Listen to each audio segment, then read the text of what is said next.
Hello, hello. Thank you everybody for being here today. Today we're lucky enough to get to speak with Steve Russell, the author of Steen.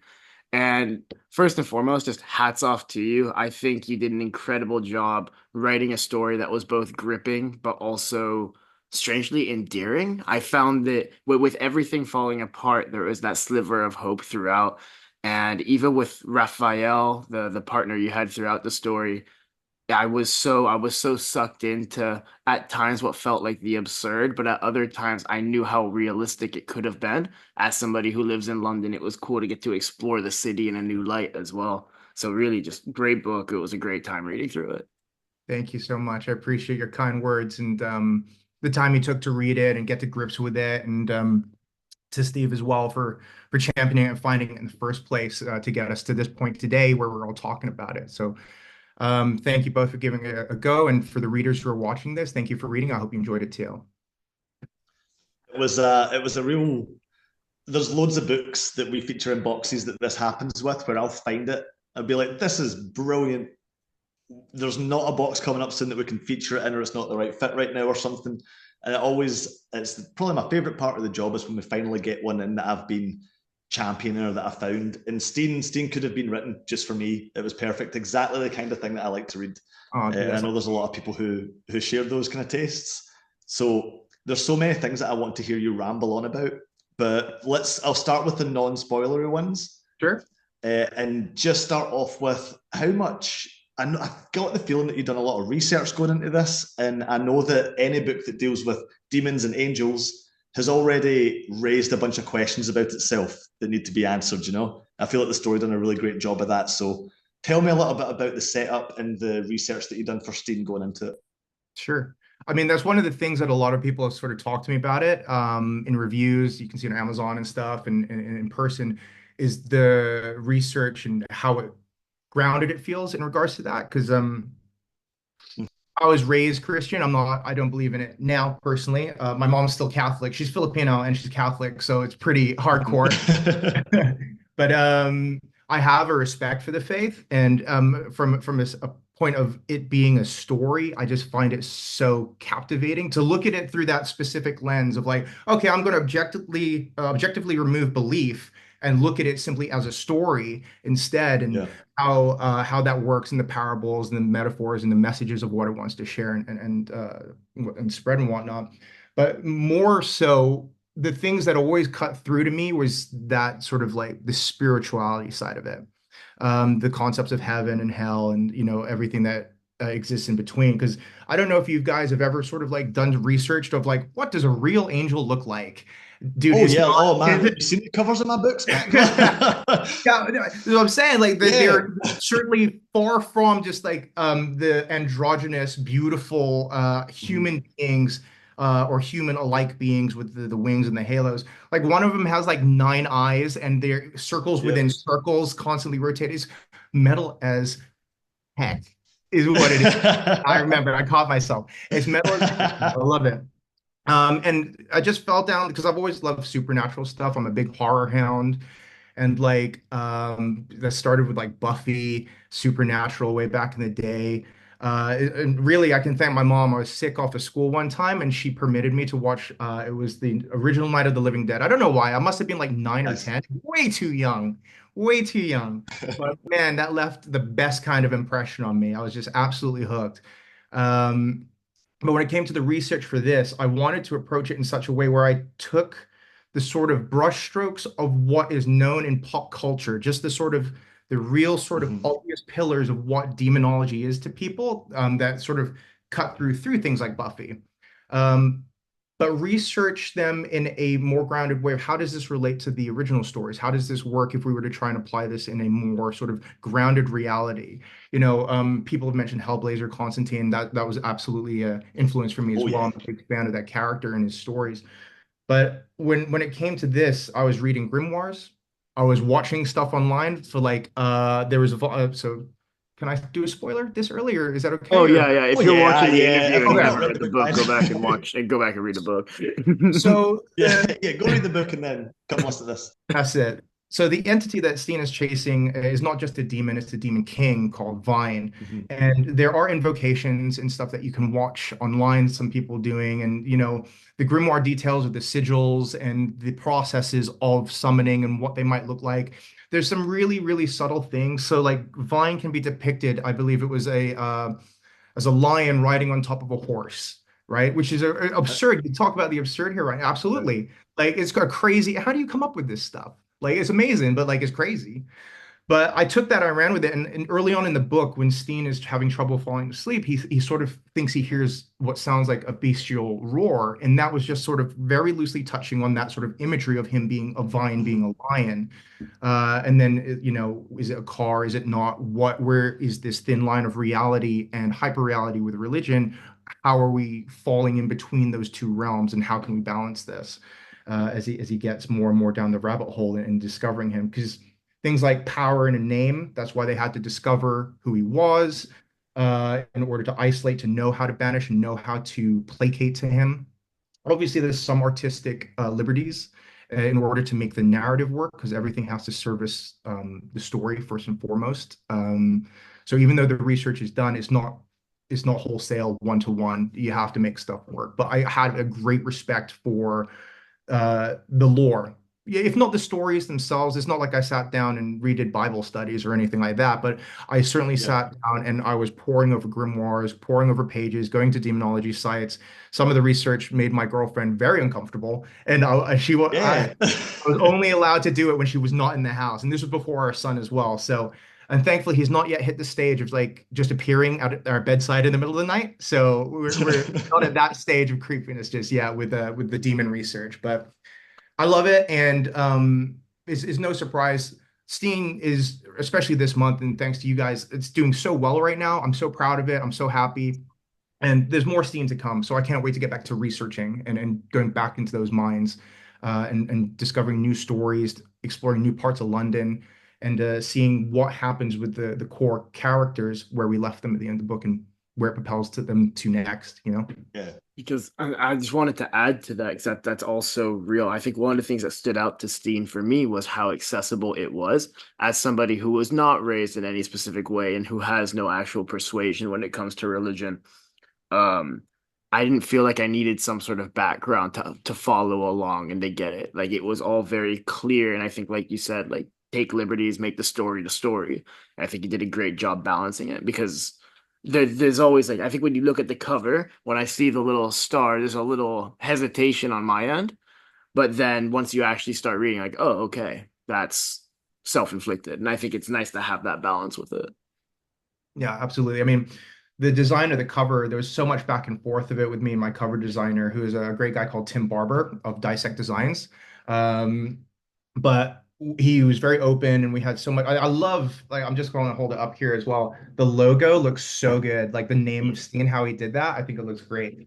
Um, but grounding it in the way that we're talking about, because it was never a commentary on religion, right? I never wanted it to Yeah. be about that. It was just sort of a backdrop to the action.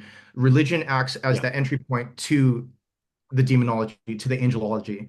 And from that point was all the research based and the story built. So there's a loose sort of association, but it's certainly not the foundation because you Yeah. can't really speak on this stuff without it eventually tying into overt sort of like broad themes of religion. But there's Mhm. nothing about this that is preaching. There's nothing about this that questions or denigrates. It's not a commentary on that. It's just something that is a backdrop. It exists within this world, you know? No, it makes total sense. Like you said, it kind of sets the scene, creates the context for what's going on. I feel like there was so much in there for someone because I'm fascinated by things like magic, demonology, the occult, symbolism, all these kind of things. Mega obsessed with it. There was Love it. lots in there for me, but obviously I've got to find stories that are broadly accessible to our subscribers and stuff.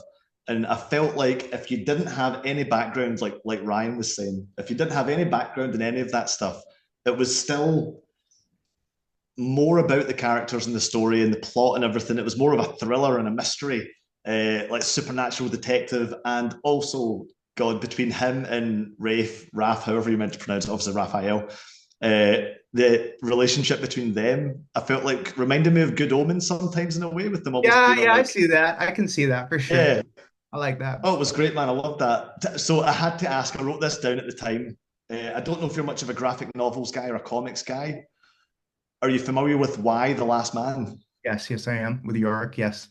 The minute I seen the monkey on the cover, I was like, right there in my With heart, I'm going ampersand. to Yeah, enjoy yeah, this, yeah. man. Yeah, I mean, when I was first sort of like, because Steen goes back a while, I think I probably started plotting this, and because I'm a hardcore plotter and I'm a perfectionist, so it takes me a long time to be like, okay, I can move on. Things won't fall apart completely now. Um, yeah, I read Why the Last Man a long time ago. It wasn't an overt influence on choosing the capuchin. That there's just something odd. It just felt intrinsically right for him, you know. And there's more to tell about why Raph is in that form, and I'll explore this at later dates with different kinds of stories. But I think that it's so odd. And again, like Ryan said, not to glom onto this word, but it is absurd. Like seeing, but at the Yeah. same time, could you imagine somebody just walking? I've seen people in London with like, what are they?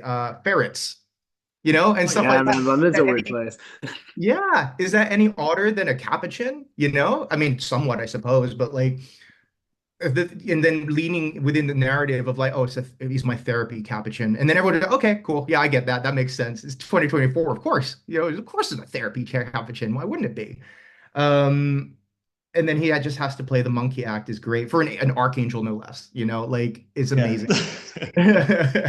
Because obviously with the hierarchy of angels and I can't wait to share the next stuff with Raph, Yeah, man. how it relates to What, Steen. I guess if we're already in spoilers, without spoiling what's coming for us, can you give us any hints or like the trailer beats or anything for what might be in the future? Because I was desperate to keep the story going when I got to the end of it. Thank you. I'm very early on in the initial planning phases. A lot of this is in my head right now, because there was a story that I needed to finish with my superhero series. So I'm writing something called the Yeah. Ultraverse. Started with Temporary. I touched on it very briefly in the Q&A that we guys did that I sent to you guys. Nice, nice. And so if there are any superhero fans and superhero, I mean, they exist they're out there, and they are very good. V. Schwab wrote a duology called Vicious and Vengeful, which is a Mhm. lot of fun. So if you're looking for some superhero fiction to sort of start with, that's a great place to begin. Um, but that story is coming to an end now, and it's going to be pretty much all go with Steen, I think, after that. I've got there's a post-society, like the fall of society, looking at that sort of Last of Us style book coming out soon. That's within my editor right now. It's called Burden. I'm hoping to get that out before the end of the year, but it may be early next year instead. So if you guys like sort of like dystopian stories like The Road or Oh yeah. Why Yeah, the love Last the Man, there road. you go again, The Last of Us, Yeah. Gone, things like that. Burden will probably be up your alley. So let me know. I'll be happy to send you guys a copy. Okay. Perfect. Thank Um, you.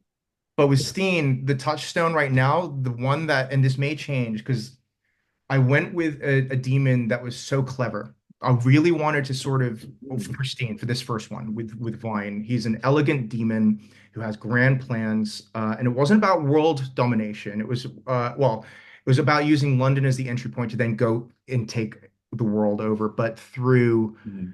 siphoning that desperation, that fear, that sadness. And this is why I was really Can interested I with. can I quickly Of course. interject, Steve, to say that the whole disaster piece thing was I love that. Love that Thank, bit. thank you. I can't take full credit. That's neat. There's a Slipknot song called "Disaster Pieces" that Oh, played. I got the reference. There you go. Love a bit of Slipknot. No, Yeah, I yeah, love you me that. both, buddy. You me both. I'm a big pop punk guy. Around this time, I'm into sad Yeah. boy pop punk, which tends to be, if you're not familiar, a bit heavier, but very introspective lyrics about like mental health and like how they're feeling and how they existentialism is a big part of sad boy pop punk. Things like the Wonder Years, one of my Sad favorite boy real pop friends. punk. I know it's a terrible genre name. I'm not going to sit here and defend that So as, real. but it's So real there. though. Yeah, yeah. It's what it is. What it says on the tin. But with the Steen sort of broad strokes, I wanted to look at maybe something more powerful than him. I mean, Vine is he's a demon, in the way that I run this world, demons will always be stronger than any sort of human because they're demons. How can they not be? They're these entities beyond sort of true corporeal understanding. And with the next Steen novel, whatever it may be called, whenever it comes out, I wanted to look something that was just maybe physically so powerful that requires the three at the end, Charlotte, Steen, and Raph, to really pull together and figure out as a collective how they can overcome the odds. There may also be satanic monks. I don't know. I'm very interested in the concept of that, and I've got early research going on with that. But again, it's very sort of ephemeral right now. Nothing certain, but those are sort of touch points that I'm looking at as of right now. No, fair. I That's think, pretty cool. yeah, there's a lot of really, really exciting things on the horizon, and I can't wait.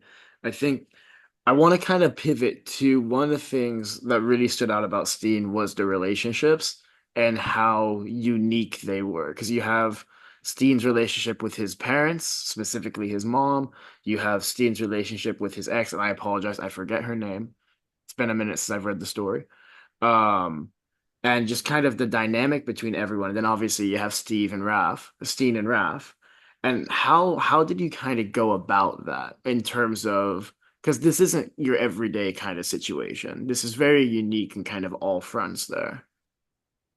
Yeah, so I mean, I for Steen with this particular book compared to some of the other stuff I've written, like for example with Temporary, there's so many action beats. It's a superhero story, so you have to sort of mimic and give the people what they want in that respect. But I like to anchor everything I do with character decision and have that reflect, because I find that the story can progress in an organic way as long as you're listening to what your characters actually want to say and how they would react within a certain situation.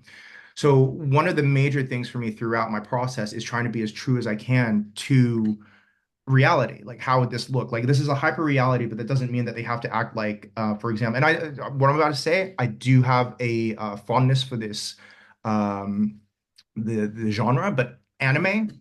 Hmm. I don't know if you Oh guys watch yeah, anime much, but like, it tends to love be it. very, Yep. yeah. Oh, you and I have a lot to talk about in the third. Then I look Yeah, forward to. man, we're going to have a good time at Medway. Yeah, yeah. Yeah. But like a lot of anime tends to be very sort of surface level with character relationships. And if you wanted to, again, because I do love anime, man. Like I come from Asia, born and raised in Hong Kong, in case nobody knows, they're half English, half Filipino, and now in the UK for a long old time now, although the accent stuck. So who knows? International school, whatever. But with anime, it tends to be a lot of surface level stuff, and people say how they feel in order to Exposition. Yeah. exactly. It's not subtle at Correct. all, and I enjoy subtlety, and I enjoy putting faith and belief into my audience and my readers that they're going to be able to infer correctly what I'm trying to imply. Um, because I think readers overall are incredibly clever, a lot of them, pretty much all of them, because they read. I believe truly Yeah. that reading is a gateway to empathy.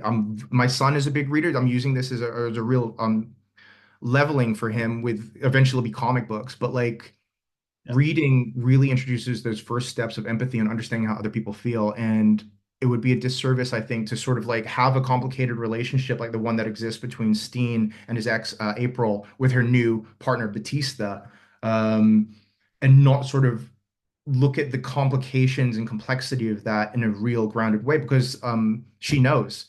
They were together for a long time. She knows about the demon stuff. He's warded her house where he could, where Batista didn't know for a time. And, he sort of like, he does trivialize it slightly for Batista, this is for Steen, because he doesn't understand it. And he thinks it's a bunch of hocus pocus nonsense or whatever. But we know the truth.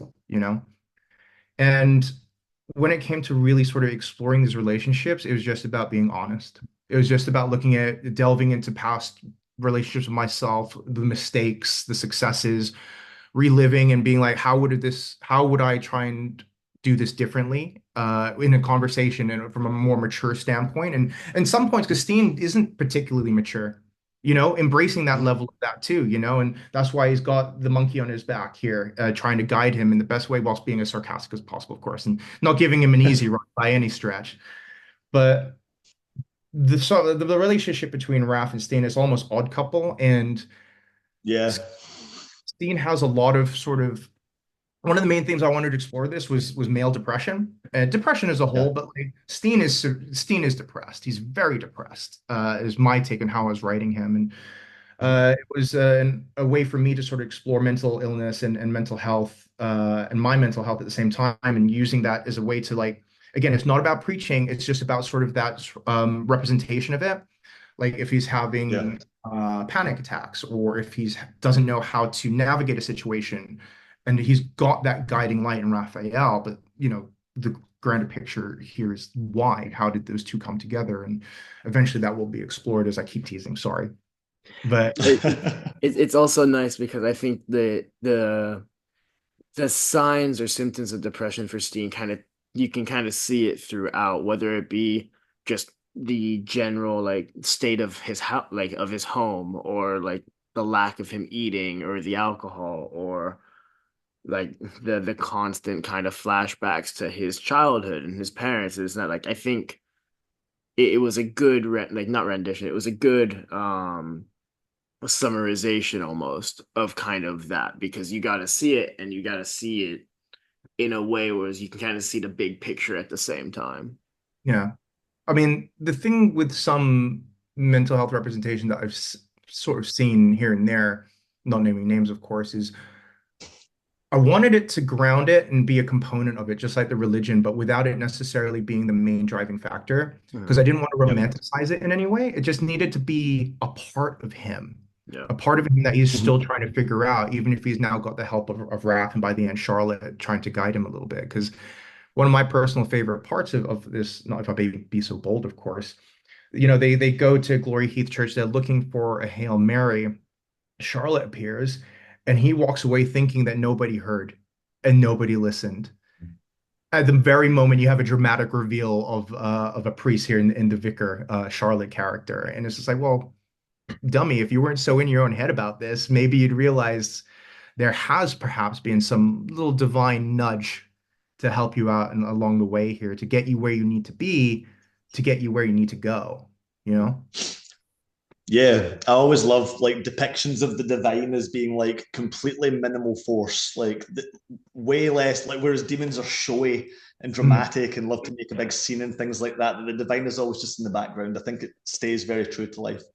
yeah. There was so many. I don't know if I could even go through and pick out my favorite moments. It felt like it was full of them. I felt, but this is. I wanted to touch on something that you said earlier that I've completely forgotten, but I remember what I was going to say. I think you're talking about or how deliberate your choices are, like scene to scene. Everything's there for a reason.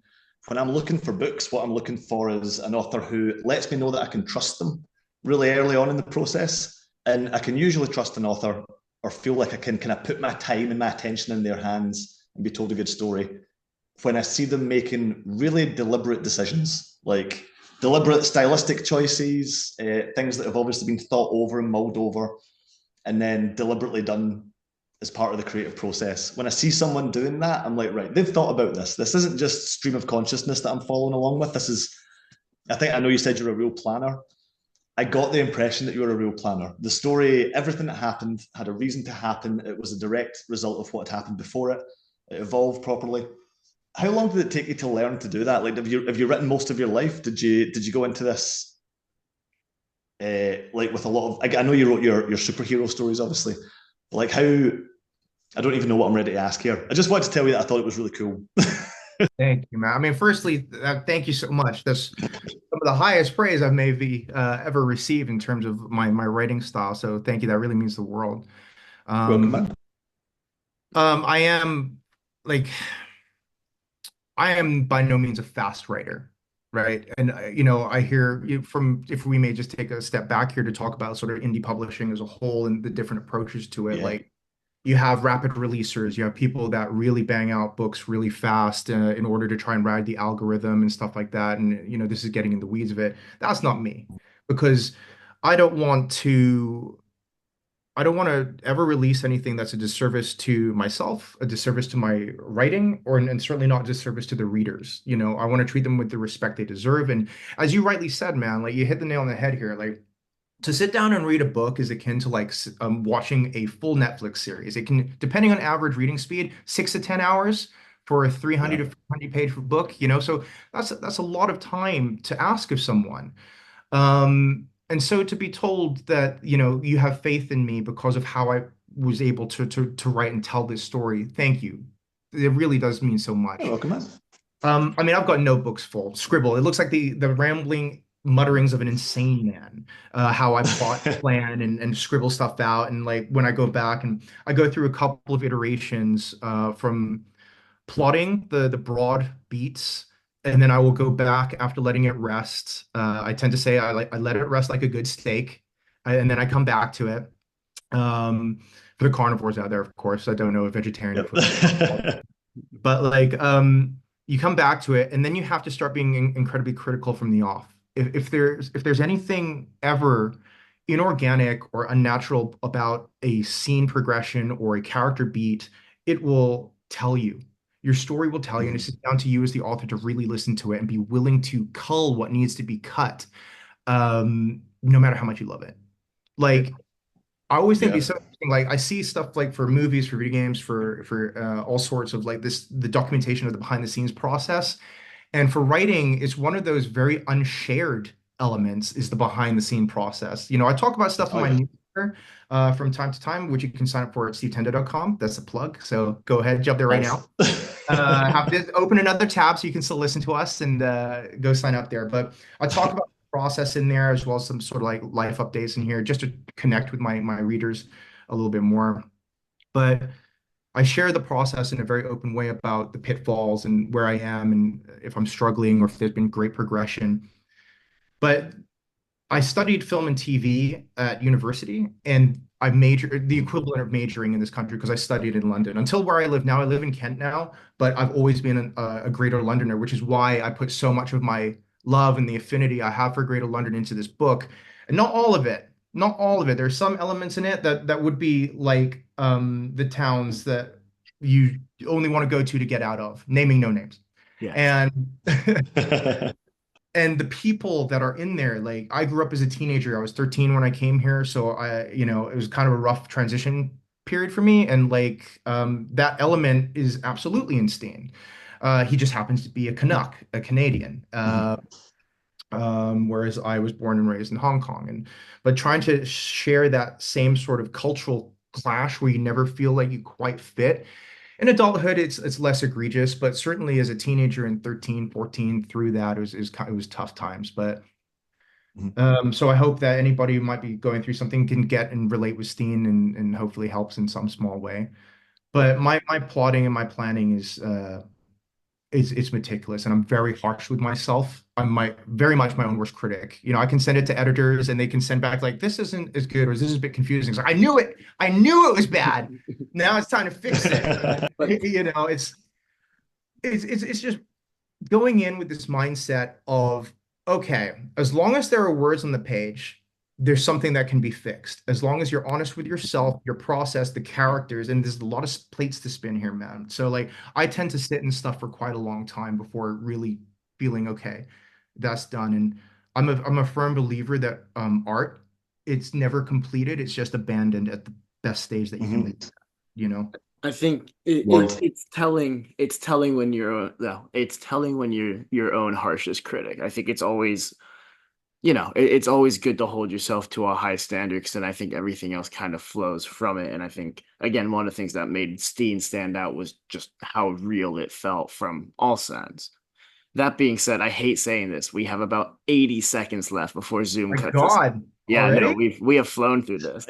So so if for people who like Steam, what should they read next? We're gonna add your website and everything to the description on the YouTube video and all that. But what should they read next? Where should they go? Yeah, we got about a minute. Um, well, obviously the cheap plug is read my stuff. Yeah, you can check it out at stevetendo.com. There's a link there. I'm all on Amazon for my books. If you're looking for something sort of similar in the Steen verse, if you will, Constantine, I've been reading a series by Stephen Blackmore called the Eric Carter series. That's a lot of fun. Nice. Um, Yeah, I enjoy what I'm reading there because Steen is an urban oh God, we're gonna go over. It's not urban fantasy in the way that a lot of people interpret it to be because it's so focused and based within religion itself. It's not a magic system, it's a religious system that's predicated off of demonology and angelology and everything that comes in between with that. But yeah, socials, Instagram, Facebook, and Twitter at Steve Tendo, like Nintendo, but with Steve. And follow me, please. Communicate if you like it. God, get in contact. I'd love to talk with you guys and it's that communication. I really Leave reviews. Yeah, leave yeah, yes, reviews. gosh, leave reviews 100%, And on 100%. that note, thank you guys all so much. Thank you, Steve. And that was Steen. You guys are the best. And thank you again. Leave reviews.